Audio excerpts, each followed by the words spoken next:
हमारा आज का मुंतखब करदा कॉलम है मौलाना फजलुर रहमान के लिए दुआ by famous writer and analyst Khurshid Nadeem.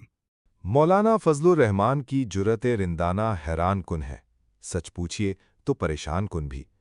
मौलाना मोहम्मद इदरीस शहीद के ताज़ियती जलसे से उनका खिताब सुनकर ये एहसास हुआ कि ये एक ऐसे हक गो मजहबी रहनुमा का नारा मस्ताना था जो जज्बात, दूरअंदेशी और जुर्रत का मुरक्का है। दिल का दर्द उनकी आंखों से आया था। उन्हें अंदाज़ा था कि उलमाए हक की सफ़ में एक ऐसा खला वाक़े हो गया है जो तादेर बाकी रहेगा। दूरअंदेशी अल्फाज में ढलकर मुतनब्बे कर रही थी कि एक ऐसी दीनी ताबीर मुस्लिम मुआशरों में सरायत कर चुकी जो हमारे इज्तिमाई वजूद और शूर के लिए ज़हर कातिल है।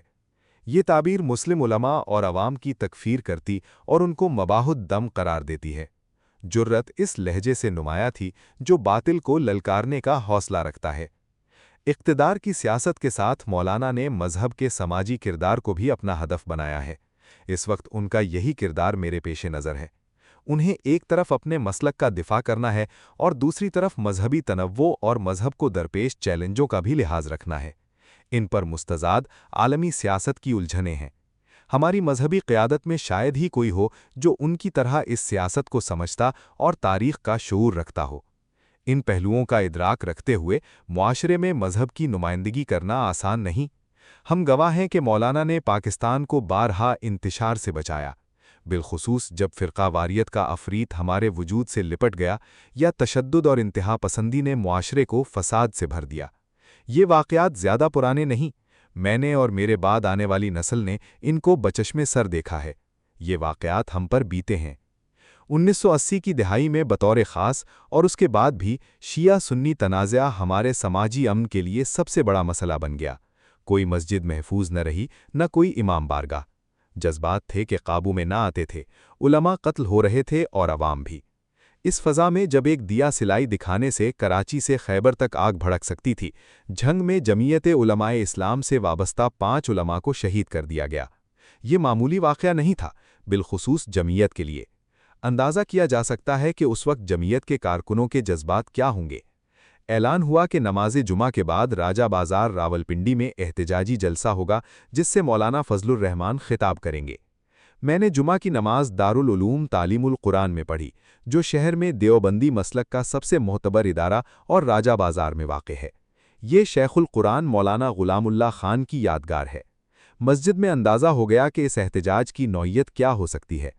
कारकुन तवक्को कर रहे थे कि कायद एक ख़ास मसलक के ख़िलाफ़ ऐलान जिहाद कर सकते हैं। मौलाना जलसे में तशरीफ़ लाए और उनकी तकरीर ने जज्बात की आग पर पानी डाल दिया। वो इज्तिमा जो इस वाक़े को झंग की ख़ास फ़ज़ा और फ़िरका वाराना कशीदगी के तनाजुर में देख रहा था, उसे मौलाना ने बताया कि इस वाक़े का ताल्लुक़ शिया सुन्नी इख्तिलाफ़ से नहीं है। हाज़िरीन के एक बड़े तबके में मायूसी फैल गई, लेकिन मौलाना की तकरीर ने उस फ़साद के सामने बंद बांध दिया जो मुल्क भर में फैल सकता था।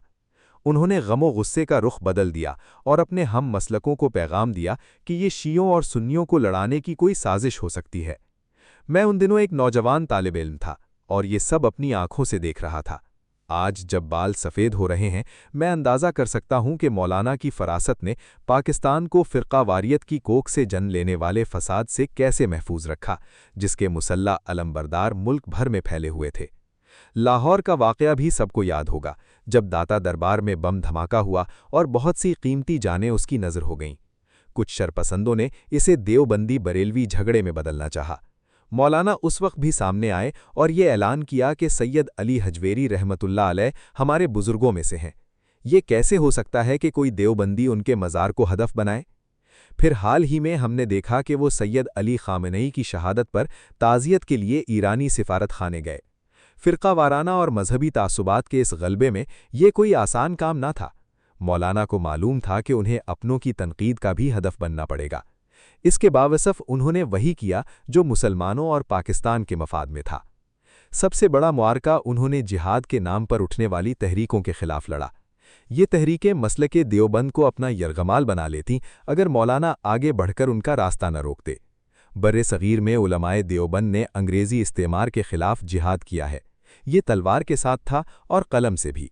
अंग्रेज़ों के इक़्तिदार और उनके साथ ताउन के खिलाफ फ़तवे भी दिए गए। کچھ گروہوں نے اس روایت کو مسلم حکمرانوں اور عوام کے خلاف بھی استعمال کرنا چاہا۔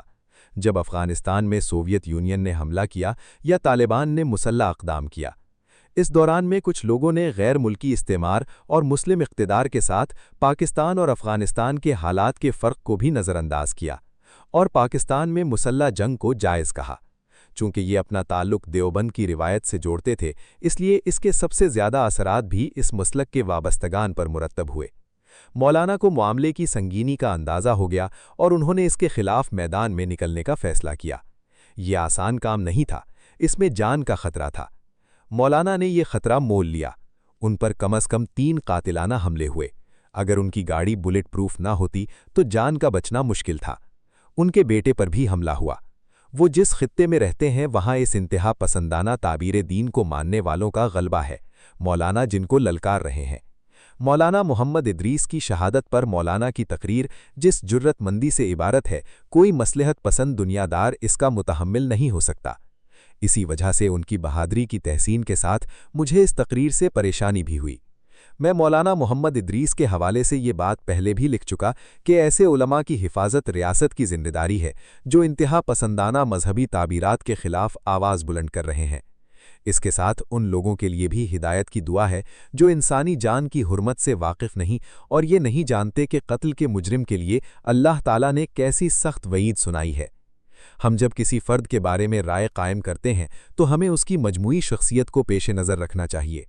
حکم کل پر لگایا جاتا ہے، جز پر نہیں۔ عصمت کا باب نبوت کے ساتھ بند ہو گیا۔